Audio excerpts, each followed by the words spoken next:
할렐루야. 주 앞에 전심으로 예배하는 우리 성도님들의 삶에 주님의 은혜와 사랑이 가득하시기를 축복합니다. 자, 우리 옆에 계신 분과 이렇게 인사하겠습니다. 안녕하십니까? 자, 여러분 진짜 안녕하십니까? 안녕하십니까? 그 안녕하십니까라는 의미를 우리가 좀 곱씹어 봤으면 좋겠어요. 언제부턴가는 그냥 안녕하십니까라는 것이 인사의 하나에 지나지 않는 그런 인사가 되었지만, 원래 안녕하십니까라는 인사는 이 안녕이란 단어가 아무 탈이나 걱정이 없는 평안한 상태입니까? 라는 그런 질문이란 말이에요. 그러니까 안녕하십니까라고 물었을 때 안녕하지 못하면 안녕하지 못합니다 라고 솔직히 얘기해 준다면 서로 기분이 안 좋아질까요?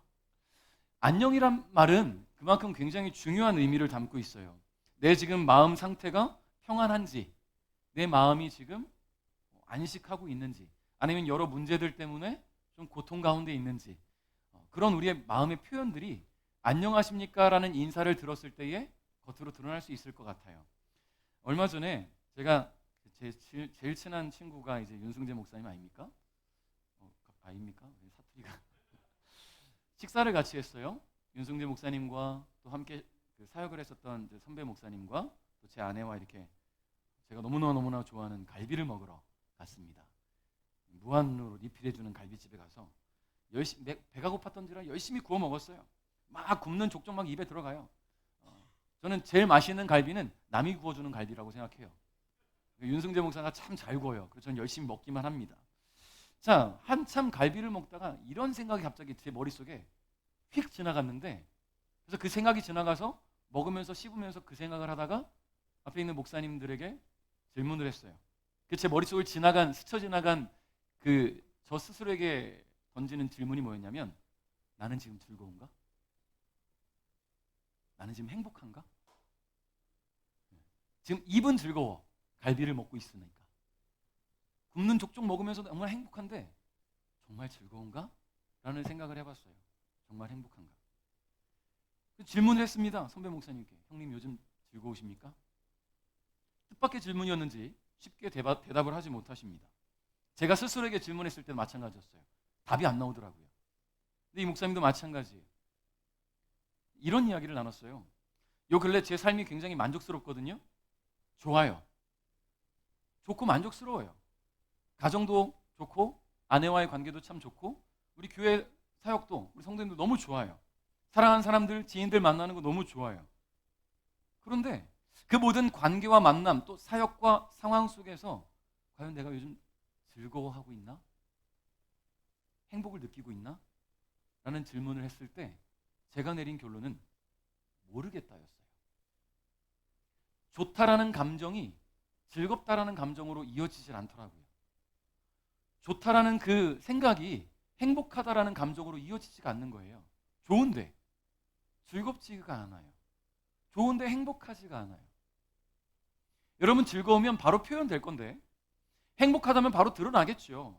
근데 모르겠다라는 결론이 나왔다는 것은 그렇지 않다라는 답이 아닐까라는 생각을 해봤습니다. 뭔가 되게 즐거움과 행복을 찾기에는 조금 부족한 2% 부족한 뭐가 빠졌을까라고 생각해 보니까 뜨거움과 열정이 빠졌더라고요.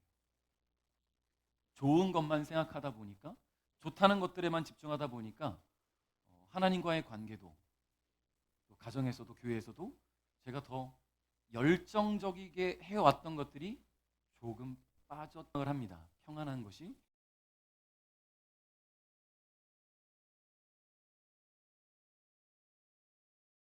행복이다. 무탈한 것에 만족하지요. 근데 신앙생활을 해오면서 또 사역의 현장에 있으면서 때로는 고난이 다가오고 고통스러운 일을 만날 때 더 행복감을 느꼈던 적이 있어요. 이상하죠? 왜 고통스러운데 더 행복할까? 왜 고난이 찾아왔는데 문제가 있는데 해결이 안 되는데 왜 더 즐거웠다라는 그런 기억이 있는지 모르겠어요. 근데 왜 그랬을까? 왜 그땐 그랬을까? 왜 그런 감정이 있었을까? 좀 많이 깊이 생각해보고 묵상하고 제 자신에게 질문을 던져보니까 그럴 때에 오히려 하나님과 관계가 되게 좋았어요. 하나님과의 관계가 굉장히 깊었어요. 그 고난의 시기에, 그 고통의 순간에 나에게 문제가 다가와서 해결되지 않는 그때에 좋진 않아요. 좋진 않아. 왜냐하면 문제가 왔으니까, 고통이 있으니까, 고난이 찾아왔으니까. 그런데 즐거움이 있는 거예요. 행복한 거예요. 왜냐하면 하나님이 지금 나를 돕고 계시다는 게 느껴지기 시작하니까. 여러분, 인생의 행복을 위해서는 하나님이라는 분은 없어서는 안 됩니다. 하나님을 빼놓고는 행복을 말할 수가 없어요. 그분을 통해 삶의 모든 희로애락을 느낄 때에 비로소 우리는 행복을 말할 수 있는 거예요.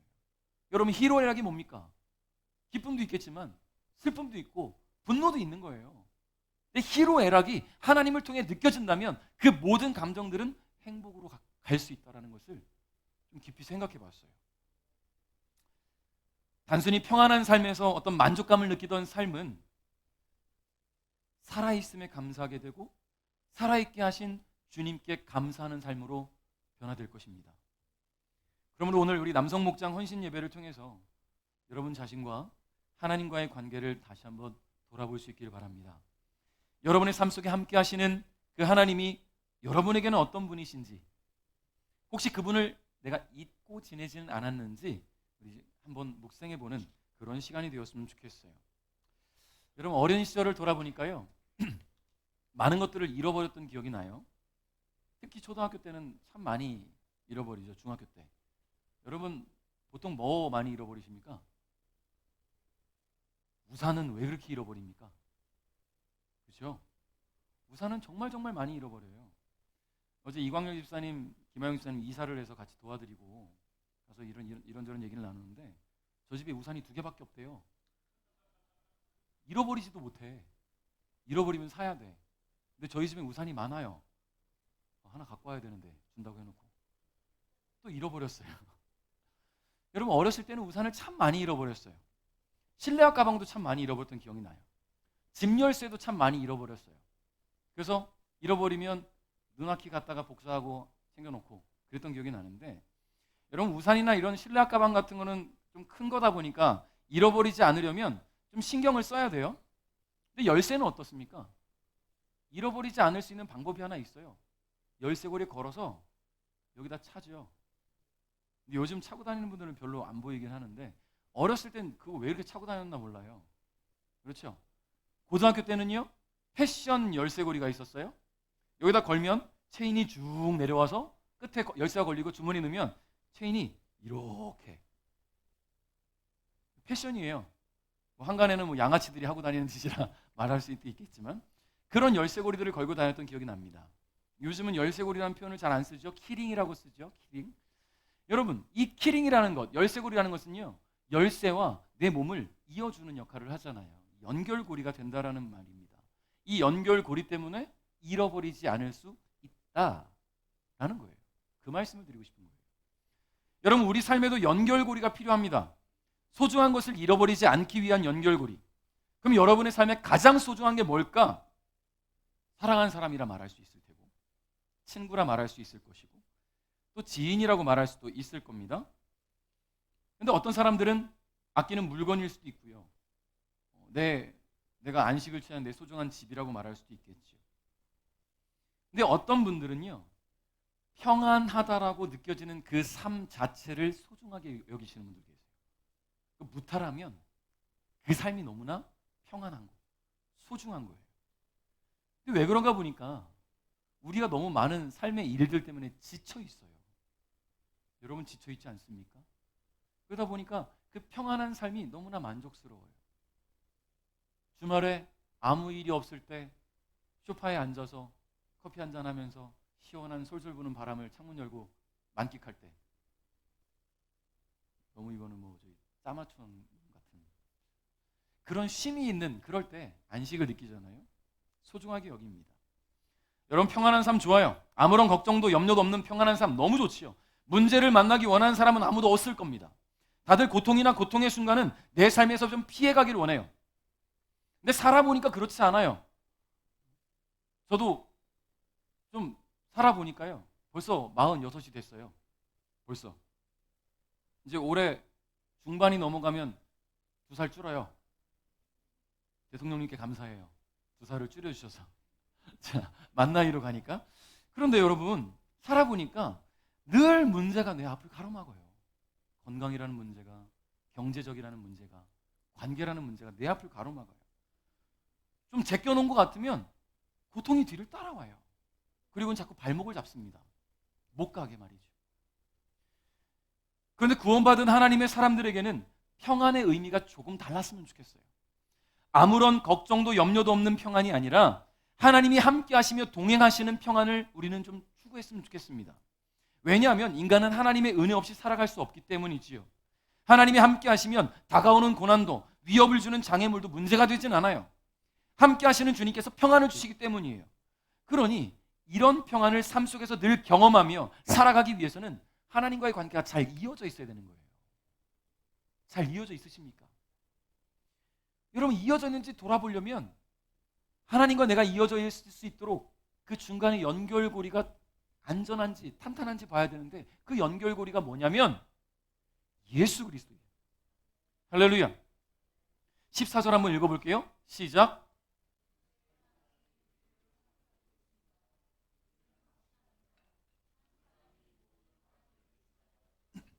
모든 사람이 죽은 것입니다. 아멘. 여러분, 사도 바울이 고린도 교회에 이 편지를 쓸 당시에 고린도 교회는 수많은 거짓 교사들이 있었어요. 거짓 사도들. 그들이 침투해 있어서 수많은 성도들의 마음에 혼란을 줬단 말이에요. 근데 이 사람들이 어떻게 사역하는가 보니까 그들은 하나님의 뜻과 섭리에 따라 사역한 것이 아니라 가장 그들이 우선시했던 것이 자신들의 유익이었어요. 이익, 만족. 이익이 되지 않으면 하나님 말씀도 전하지 않는 거예요. 그러니까 자신들의 만족을 위해 하나님을 이용했다라고 말할 수 있는 것이지요. 하나님의 말씀을 팔고 다닌 거예요, 한마디로. 근데 여러분, 사도 바울은 달랐어요. 자신의 이익을 구하지도 않았고 유익을 찾지도 않았습니다. 그가 온전히 하나님의 계획과 섭리 가운데 하나님의 뜻을 선포하는 사역을 감당할 수 있었던 것은 하나님과 사도 바울 사이에 안전한 연결고리가 탄탄하게 있었어요. 예수 그리스도라는. 할렐루야. 예수 그리스도의 그 사랑이 사도 바울을 꽉 잡고 있으니까 바울이 딴짓을 못하는 거예요. 곁길로 가지 않아요. 자신의 유익을 찾으려 하지 않습니다. 하나님이 무엇을 기뻐하시는지를 먼저 찾고 그 일에 삶을 드리는 거예요. 여러분, 예수께서 모든 사람을 대신하여서 십자가에 달려 돌아가셨습니다. 그렇기 때문에 그분의 죽으심으로 인해 저와 여러분이 구원의 기회를 얻었어요. 여러분, 구원이라는 것 쉽게 설명해 드릴게요. 깊은 구덩이에 빠져 있는 사람이 있다면 우리가 길을 가다가 아이고 안타깝게 거기 빠졌네 하고 지나간다면 이 사람은 구원받지 못하는 거지만, 내가 그 사람을 위해서 밧줄이라도 갖고 오든지 사다리라도 갖고 오든지 내려줘서 이 사람이 나를 통해 나올 수 있는 것, 그게 구원이에요. 우리는 죄 때문에 절망의 늪에 빠졌습니다. 죄의 늪에 빠졌어요. 그 끝은 무엇이냐면 지옥이에요. 여러분, 이건 크리스찬이 아닌 넌 크리스찬들도 이야기해요. 내세에 대해서 말이죠. 특히 나이 드신 분들은 더더욱 내세에 대해서 깊이 생각합니다. 이승을 살아갈 때 저승에 대해서 고민하는 것과 마찬가지예요. 분명히 저승은 있어요. 저 세상. 분명히 천국과 지옥은 있어요. 그런데 이 땅에서 우리가 예수 그리스도께서 나를 죄에서 구원해 주시지 않으면 우리가 가야 할 곳은 저 세상에서 나락으로 떨어지는 거예요. 바로 지옥으로 말이죠. 그러니까 내가 천국 가기 위해서 예수님이 뻗으신 그 손을 잡을 수 있어야 돼요.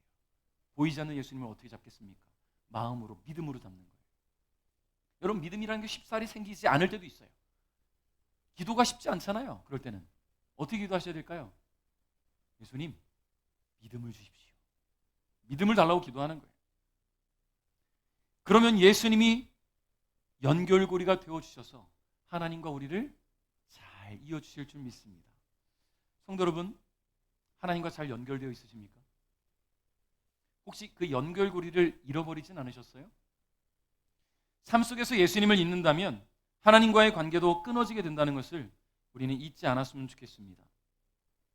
하나님과 함께하는 것이 저와 여러분이 이 땅을 살아가면서 안녕할 수 있는 이유라는 것, 여러분 기억하시면 좋겠어요.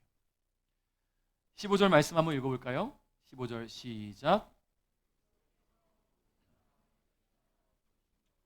살아있는 사람들이 더 이상 자기 자신을 위해 살지 않고 자신들을 위해 죽었다가 다시 사신 분을 위해 살게 하려는 것입니다.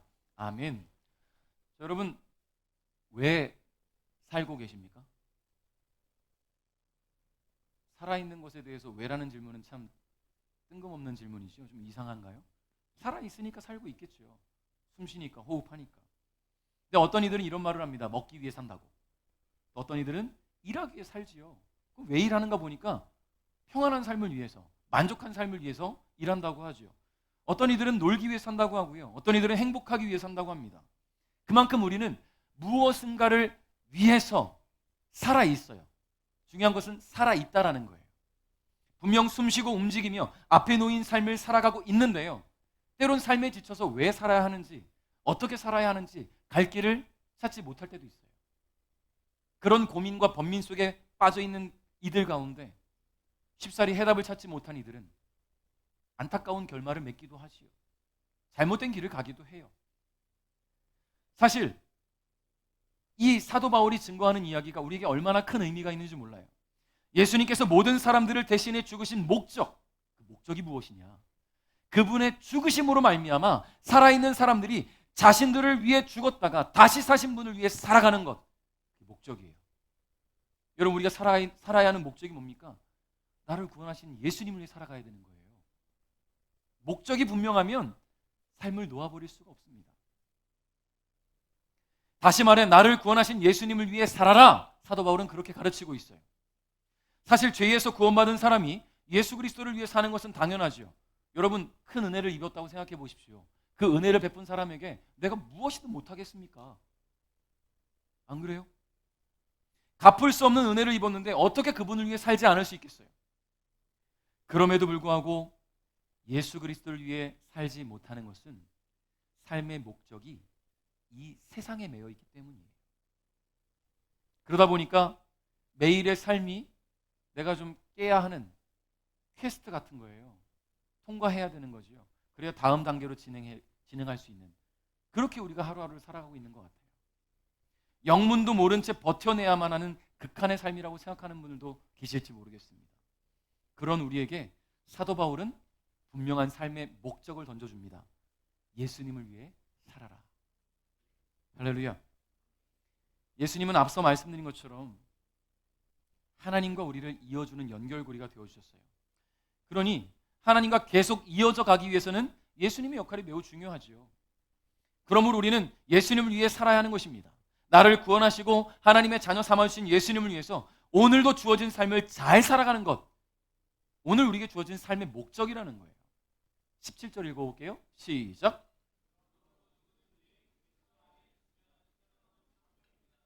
이전 것들은 지나갔고 보십시오, 새 것들이 와 있습니다. 아멘. 하나님께서 만드신 초기 창조 세계는요, 너무나 깨끗하고 거룩한 곳이었어요. 그런데 그곳이 더러워졌습니다.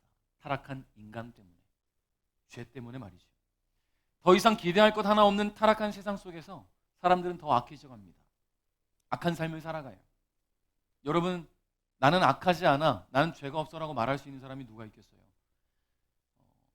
쉽게 죄를 다시 한번 정리해드린다면, 죄라는 것은 하나님이 기뻐하시지 않는 생각과 말과 행동들을 죄라고 말해요. 그렇다고 한다면 죄 안 짓는 사람이 어디 있어요? 우리는 생각으로, 말로, 행동으로 죄를 짓잖아요. 결국 이 타락한 인간이 가야 할 곳은 영원한 죽음이 기다리고 있는 지옥밖에 없는데, 하나님은 그런 인간들을 사랑하셨어요. 또 불쌍히 여기셨어요. 그래서 예수님을 보내주셨고, 예수님을 통해 하나님께 나올 수 있는 길을 열어주셨습니다. 그렇게 하나님 보내신 예수 그리스도를 믿고 그분 안에 거하는 사람은 죄와 사망의 권세가 함부로 대적할 수 없어요. 왜냐하면 하나님의 자녀가 되었으니까. 여러분, 우리 부모님들이 나를, 여러분을 어떻게 케어주셨습니까? 위협으로부터 보호해 주셨어요. 넘어질 것 같으면 잡아주고, 위험이 도사릴 것 같으면 막아주고, 우리 부모님들이 그렇게 우리를 양육했어요. 부모 되신 분들, 자녀들 그렇게 양육하고 있지 않습니까? 하나님이 그런 분이에요. 죄로 죽어야 되는데, 지옥 가야 되는데, 그런 우리를 보호하셨어요. 예수 그리스도를 통해서 말이죠. 그러니까 이제 저와 여러분 하나님의 자녀가 되었으니 과거에 연연해서는 안 됩니다. 과거의 삶을 그리워하지 마세요. 과거에 영광스러웠던 삶이 있을 수도 있고 행복했던 삶이 있을 수도 있고 떵떵거렸던 삶이 있을 수도 있지만 그거 지금 연연한다고 되어지는 거 하나도 없잖아요. 우리는 지금을 살아가고 있으니까. 지금을 살아가면서 우리는 내일을 바라보고 살아가니까 내일 내가 부유하게 떵떵거리고 사는 것 이게 중요한 게 아니라 내일 내가 하나님 계신 그 천국에 들어갈 수 있다는 소망을 갖고 살아가는 게 더 중요하지요. 그러니 과거의 삶을 그리워하지 마세요. 아무리 좋았던 기억도 등 따숩고 배불렀던 순간도 모든 것이 안정적이고 평안했던 삶들도 영적으로는 불안정한 삶이었다라는 것을 우리는 잊어서는 안 됩니다. 그러므로 예수 그리스도를 통해 하나님과 잘 이어져 있으시기를 주님의 이름으로 축복합니다. 18절 19절 말씀을 한번 읽어보겠습니다. 시작.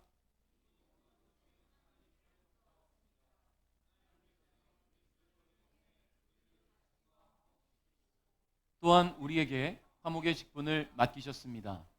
하나님께서는 그리스도 안에서 이 세상을 하나님 자신과 화목하게 하셨습니다. 사람들의 죄를 묻지 않으셨습니다. 그리고 하나님께서는 우리에게 화목케 하는 말씀을 맡기셨습니다. 그러므로 우리는 그리스도를 대신하여 일하는 대사입니다. 하나님께서는 우리를 시켜 여러분을 권하십니다. 이제 그리스도를 대신하여 여러분에게 권합니다. 하나님과 화목하십시오. 할렐루야. 할렐루야. 여러분 지금 미국이 난리가 났어요. 들으신 분들도 아시겠지만 또 못 들으신 분들도 참 많을 것 같은데 지금 미국이 무슨 난리가 났느냐? 영적 대부흥의 시기가 도래했습니다. 바로 올해. 지금 미국에서는 수많은 변화가 나타나고 예배자들이 세워지고 있어요. 금시초문이신가요? 유튜브들 많이 보시죠? 에즈베리 부흥이라는 이 단어만 검색해도 무슨 일이 일어나고 있는지를 보실 겁니다. 지난 2월 8일 김영희 선생님 생일날 역사가 나타났어요. 네. 미국 켄터키주에 에즈벨이라는 작은 대학의 채플 시간, 수요 예배예요. 수요 예배. 이 수요 예배 때 말씀을 전하는 강사 목사님께서 로마서 12장 말씀으로 행동하는 사랑이라는 제목으로 말씀을 전하셨어요. 이 목사님은 우리가 다른 사람을 사랑할 수 있지만 그 사랑에 예수님이 빠져 있으면 그 사랑은 헛된 것이라고 전하셨습니다. 그래서 우리가 하나님의 사랑을 알기 전에는 그 누구도 사랑할 수 없다고 전했는데요. 이 말씀을 듣는 학생들에게 하나님의 사랑을 배우기 전에는 여기를 떠나지 말라라고 말씀하시고는 하나님의 사랑을 배우고 경험할 것을 촉구하시고는 예배가 마무리되었습니다. 예배가 끝난 뒤에 그 여운이 남은 학생들이 한 20, 30명이 예배당에서 기도하기 시작했어요. 근데 기도하는 가운데 성령이 임재하셨습니다. 음성을 듣기 시작한 거예요. 기도가 뜨거워지기 시작해요. 예배는 마쳤어요. 남아있는 학생들이 기도하는 가운데 역사가 나타난 거예요. 그런데요, 성령의 역사가 20, 30명에게만 있었던 것이 아니라 예배를 마치고 수업에 들어간 학생들에게도 성령의 부르심이 나타나기 시작했대요. 학생들이 교회로 다시 몰려오기 시작합니다. 숫자가 채워지기 시작합니다. 다시 예배가 시작됐어요. 뜨거움이 막 불길같이 타오르기 시작해요. 이 소식이 막 전해지기 시작했어요. 주변 신학교에서 학생들이 찾아오고 지역에서 사람들이 찾아오고 하나님의 임재를 경험하기 위해서 계속해서 숫자가 늘어납니다. 그리고는 정말 신기한 게 뭔지 아십니까? 2월 8일부터 지금까지 예배가 멈추지 않고 있어요. 그곳에서. 지금도 영상을 보면요, 실시간 예배가 24시간 진행되고 있어요. 여러분 말로 전해 듣는 것으로는 체감이 잘 안 되죠? 제가 영상을 잠깐 가져왔습니다. 한번 볼게요. 여러분 지금 이게 실제로 일어나고 있는 일이고 지금까지 2월 8일부터 지금까지 계속해서 예배가 멈추지 않고 있어요. 여러분 맛집 가면 그 맛집에 웨이팅들이 있잖아요. 예배 드리려고 웨이팅 해보신 적 있습니까? 6시간, 7시간을 예배 드리기 위해서 저 공간 안에 들어가기 위해 사람들이 줄을 서요. 아까 영상 보셨죠? 여러분 제가 이 영상을 보고 뜨거워졌는데 제가 혼자 잠깐 뜨거워졌다고 우리 교회가 저렇게 될 거라고는 기대는 안 해요. 다만 시작은 해야 되지 않겠습니까? 시작이 돼야 되지 않겠습니까? 우리의 뜨거웠던 예수님과의 첫 사랑을 말이죠. 하나님이 나를 얼마나 사랑하시는지를 다시 한번 느꼈으면 좋겠다는 생각이 너무나 간절해요. 그러기 위해서 우리가 느껴야 될 것은요, 하나님과 화목해야 된다는 거예요. 여러분, 부흥 언제부턴가 예배가 뭐라고 표현할까요? 습관적으로 들어지고 있다라는 생각이 들어요. 저부터가 찬양을 해도, 제가 오늘 찬양팀에게도 얘기를 했어요. 언제부턴가 실력이 좀 늘어나고 더 멋있는 찬양을 만들어서 하나님께 물론 그런 찬양 드려야죠. 멋있게 해야죠. 하나님 기뻐하시는 찬양으로 잘 준비해야죠. 근데 이렇게 준비하다 보면 어느새 마음이, 믿음이, 내 신앙이 정말로 하나님 기뻐하시는 찬양을 하고 있는가, 그거에 대해서 집중하지 못할 때가 참 많다는 거예요. 부흥이 아니라 들려지기 좋은, 보여지기 좋은 찬양을 해왔다라는 생각이 들면서 굉장히 회개가 되더라고요. 여러분, 아까 이 학생이 그런 고백을 하잖아요. 미국 전역으로 퍼져나가고 있다고. 한국은 왜 예외일 거라고 생각할까요? 예외가 아니에요. 오늘 우리 교회에도 이와 같은 부흥이 있습니다. 분명히 있을 수 있어요. 하나님은 이 자리에 함께 하시니까. 다만 우리가 그 하나님을 더욱더 느끼고 체험하고 경험하기를 원한다면, 그렇게 간절히 구하는 이들에게 주님은 역사하실 줄 믿습니다. 그러니 오늘 여러분 화목하십시오. 하나님과 화목하십시오. 하나님과 화목할 때 우리에게도 부흥은 일어날 것입니다. 영적 부흥이 일어나면 우리의 삶은 안녕할 수밖에 없어요. 안녕하십니까 말하면 네, 안녕합니다. 난 당연히 안녕합니다. 왜냐하면 하나님 주시는 부흥을 경험하니까. 하나님 주시는 기쁨이 있으니까. 제가 아까 처음에 제 자신에게 질문했다고 했죠. 나는 즐거운가? 나는 행복한가? 여러분, 즐거워지기 시작했어요. 행복해지기 시작했어요. 당장 지금 우리 눈앞에 보이는 어떤 부흥이 있다는 것이 아니라 부흥을 주실 하나님에 대한 기대감이 생기니까 기뻐지기 시작했습니다. 즐거워지기 시작했어요. 행복해지기 시작했어요. 그러므로 성도 여러분, 안녕하기를 원하신다면 하나님과 화목하십시오. 하나님의 사랑을 경험하시기 바랍니다. 하나님께 여러분의 사랑을 고백하시기 바랍니다. 하나님과 화목한 사람은요, 가정이 화목해요. 하나님과 화목한 사람은 공동체가 화목합니다. 하나님과 화목한 사람은 사람들과 관계가 화목해져요. 왜냐하면 하나님이 화목하게 하시니까. 하나님과 화목하지 않으면 행복할 수가 없어요. 평안할 수가 없어요. 즐거울 수 없습니다. 우리의 삶의 안녕은 오직 하나님과 화목할 때 경험되어진다는 것을 여러분 기억하시기 바랍니다. 말씀을 맺겠습니다. 2023년을 시작하면서 하나님 제게 주신 도전은요, 하나님과 동행하라는 거예요. 그래서 올해 우리 교회 비전이 뭐냐면 주님 손잡고 한 걸음 더 나아가는 교회예요. 벌써 3월입니다. 주님과 동행하기 위해서, 주님 손잡고 함께 걷기 위해서 어떤 노력들을 하셨습니까? 24시간 저렇게 예배는 못할지언정 여러분 하루에 얼마나 많은 시간 하나님께 기도하셨나요? 얼마나 하나님의 살아계심을 느끼려고 노력하셨습니까? 바쁘다는 핑계로 우리의 삶의 우선순위를 자꾸만 놓쳐버릴 때가 있지요. 무엇이 우선되어야 하는지 자꾸만 잊어버리면서 내 삶의 만족을 위해 살아갑니다. 일주일에 한 번 나와 예배하는 사람이 하나님과 화목할 수 있을까?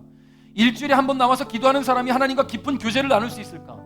여러분, 여러분의 삶의 자리에서, 현장에서, 일터에서 기도하세요. 눈 감고 무릎 꿇고 기도하는 것만 기도가 아니에요. 눈 뜨고 하셔도 돼요.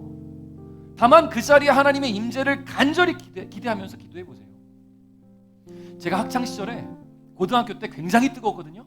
제가 아까 말했던 나는 왜 즐겁지 않은가, 너무 좋은데 왜 즐겁지 않은가 했더니 그 믿음의 열정, 뜨거움이 빠져 있었던 그 마음이었는데요.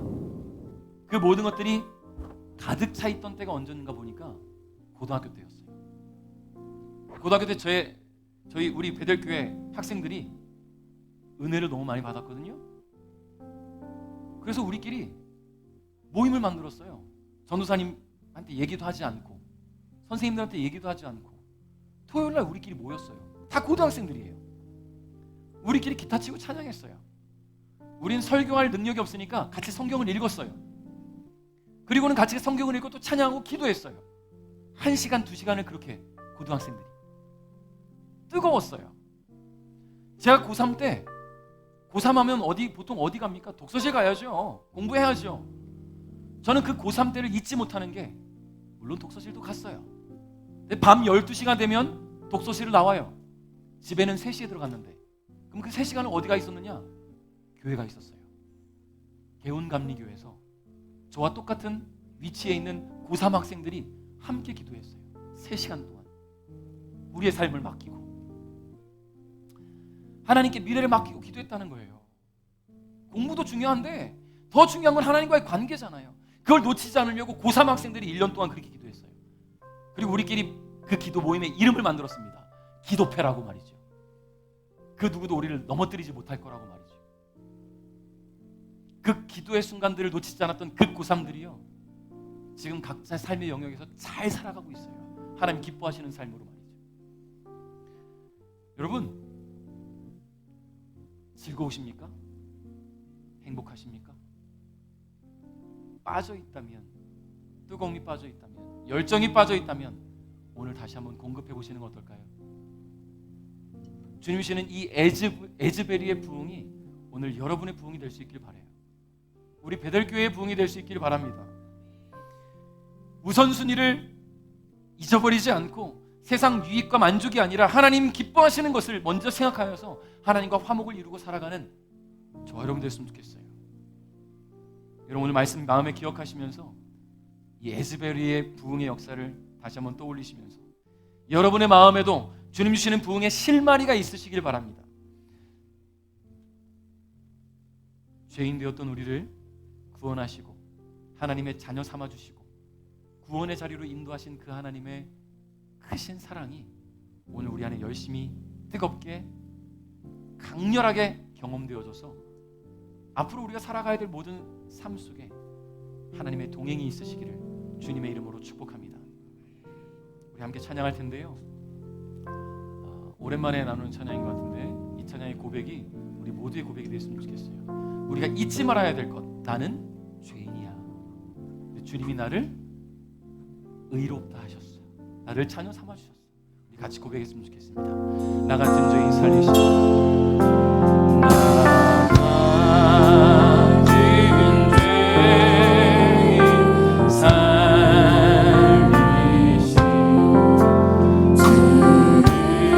주를 외고 나와 이곳 생명 찾아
않아도 좋습니다. 다만 이 시간 간절히 기도할 때에 하나님 주시는 마음이 우리 안에 있었으면 좋겠습니다.